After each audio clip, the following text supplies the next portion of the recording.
Michael's voice cuts through the bustling hum of the airport. "Do people not understand how a line works?" he grumbles. He's impeccably dressed, sharp suit, shiny leather shoes, and a luxury watch. His stance is stiff, and his expression is sour. He's standing in the first-class boarding line, glaring at the crowd around him. Michael glances at a family ahead of him, rolling his eyes as the parents struggle to calm their kids. "Why do they even allow kids in first class?" he mutters, loud enough for nearby passengers to hear. A couple of people exchange glances, but stay quiet. Vanessa steps forward, greeting passengers as they board. She's dressed in the crisp uniform of a flight attendant, her posture confident, her tone warm. Her smile is practiced but genuine, and her calm demeanor contrasts sharply with Michael's frustration. When Vanessa reaches Michael, she gestures politely.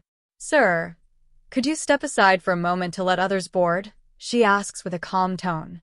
Michael scoffs, his irritation bubbling over. Typical. First-class service with a coach mentality, he mutters under his breath, but loud enough for Vanessa to hear. Vanessa's expression doesn't change, but there's a flicker of something in her eyes. Not anger, not annoyance, just a quiet confidence. She steps aside gracefully, letting Michael pass, her gaze following him for a moment longer than necessary. As passengers settle into their seats, Vanessa moves down the aisle, assisting where needed. She stops to help an elderly woman struggling with her luggage, lifting it effortlessly into the overhead bin. Michael, already seated in first class, watches with a smirk. "Unnecessary heroics," he mutters, leaning back in his seat. Vanessa catches Michael's gaze for a brief moment as she moves down the aisle. There's no smile this time, just that same quiet confidence. Michael's smirk falters, but only for a second. He looks away, dismissing her entirely. Michael shifts in his seat, unaware that this flight will be like no other he's ever taken. The flight is now in the air. The cabin is calm, with a gentle hum of the engines filling the background. The flight attendants begin their in-flight service, moving gracefully down the aisles with carts of food and drinks. Vanessa leads the team, her demeanor still calm and professional. Michael sits in his first-class seat, looking unimpressed. When Vanessa reaches his row, she offers him a glass of champagne with a polite smile. Michael takes one sip, then wrinkles his nose. "Is this champagne?" he says loudly, waving the glass in the air. Several passengers turn their heads to look. "This tastes like it came out of a discount store. This is first class, not a roadside diner." Vanessa's smile doesn't falter. "I'm sorry it's not to your liking, sir. Would you like me to bring you something else?" Michael scoffs. "Forget it. Just don't serve this to anyone else. It's embarrassing." Vanessa nods politely and moves on, her professionalism intact. Some passengers exchange glances, their expressions showing quiet disapproval of Michael's behavior. Others look down, avoiding the tension. One passenger, sitting a few rows back, leans toward his companion and whispers, "She's handling this better than most people would." As Vanessa continues her service, the cabin buzzes with quiet conversations. A retired pilot, seated near the window, watches her with a thoughtful expression. He leans toward the woman next to him and murmurs, "She's not like most flight attendants. There's something different about her. You can see it in how she carries herself." The woman nods in agreement. "She's so composed. You'd think she's running the whole operation." Meanwhile, Michael is still grumbling to himself. He waves down another flight attendant and complains about the meal this time. "Do people even taste this food before serving it? Unbelievable." The flight attendant apologizes and walks away, her face tight with stress. The calm of the flight is interrupted by a sudden jolt. The plane hits turbulence, and the seatbelt sign dings on. Passengers grip their armrests as the plane shakes slightly. Vanessa's voice comes over the intercom, steady and reassuring. "Ladies and gentlemen, we're experiencing some turbulence. Please remain seated and keep your seatbelts fastened.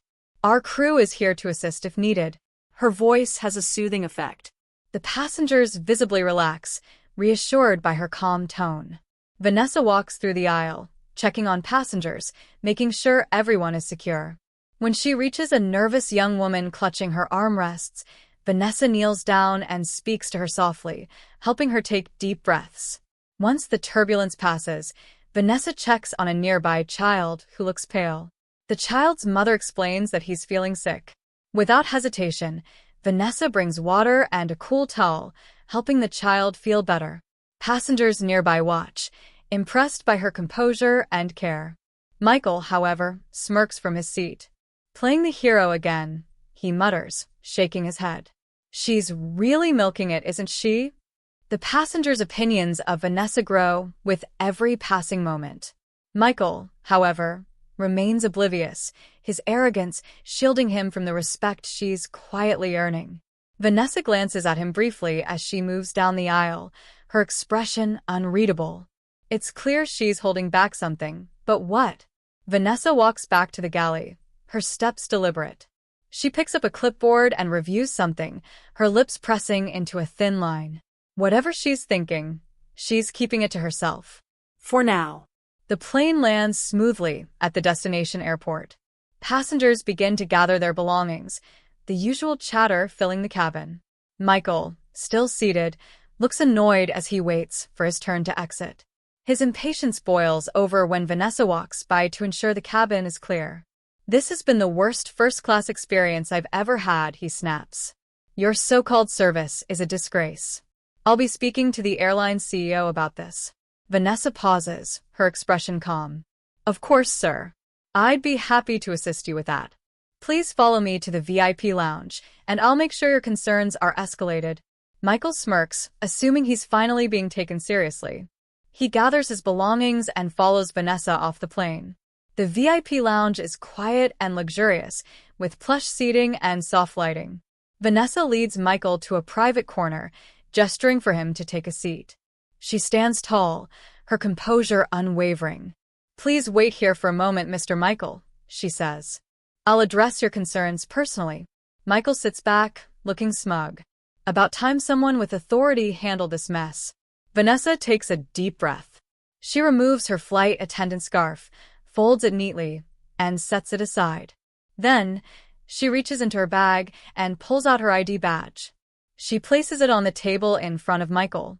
The badge reads, Vanessa Thompson, Chief Executive Officer. Michael's smirk disappears.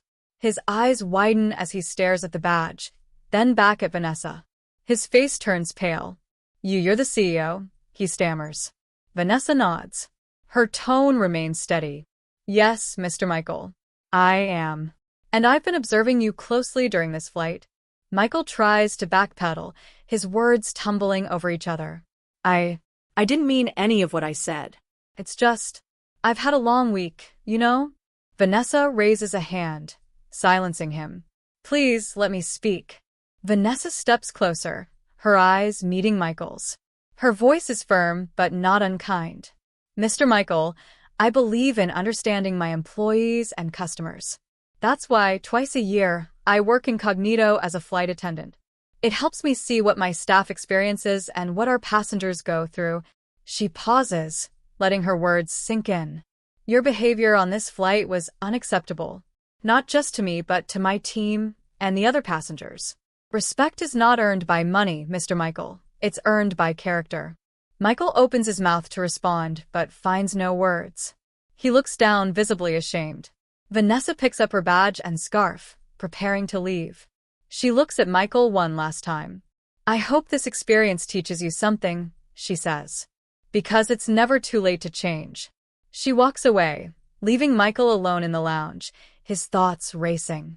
Michael sits in the VIP lounge, his face a mixture of shame and self-reflection.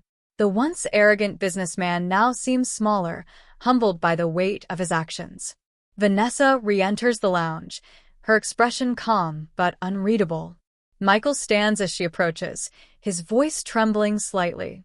Vanessa, I mean Miss Thompson, he begins, struggling to find the right words. I owe you an apology. I judged you without knowing anything about you. I let my assumptions cloud my judgment, and I deeply regret the way I behaved. Vanessa listens silently, her gaze steady. She doesn't interrupt, letting him finish. I've realized something on this flight, Michael continues. Respect isn't about titles or appearances. It's about how we treat each other, and I failed at that. I'm truly sorry. Vanessa finally speaks, her tone firm but not unkind. Apologies are a start, Mr. Michael, but actions matter more than words. I hope this experience will lead you to reflect and change. Michael nods, his eyes downcast. It will. Thank you for giving me the chance to learn. Michael exits the lounge, this time carrying his own luggage. His stride is slower, more deliberate. The once proud and entitled businessman now carries himself with a sense of humility. Other passengers watch him pass, some whispering, others nodding in acknowledgement. Vanessa, meanwhile, heads back to the tarmac. The setting sun casts a warm glow over the runway as another flight prepares for departure. She stands for a moment, watching the crew work together seamlessly. Her voice echoes softly, a reflective tone carrying her words. Kindness isn't a weakness. It's a strength. And dignity in the face of ignorance. That's where true character lies. As Vanessa turns to leave the tarmac, the retired pilot from earlier approaches her. His steps are steady, his expression warm and respectful. He salutes her with a knowing smile, a silent acknowledgement of her leadership and strength. Vanessa smiles back, a rare but genuine expression of gratitude. She walks away, her posture confident, her purpose clear. Have you ever judged someone before knowing their story? How did it change your perspectives? What does leadership mean to you? Share your thoughts in the comments. If you are in Michael's shoes, how would you make amends? Let us know your ideas in the comment section. Stay tuned for the next story, one that will challenge how you see the people around you. Make sure to like, comment, subscribe, and share this video if it resonated with you. Thank you for watching.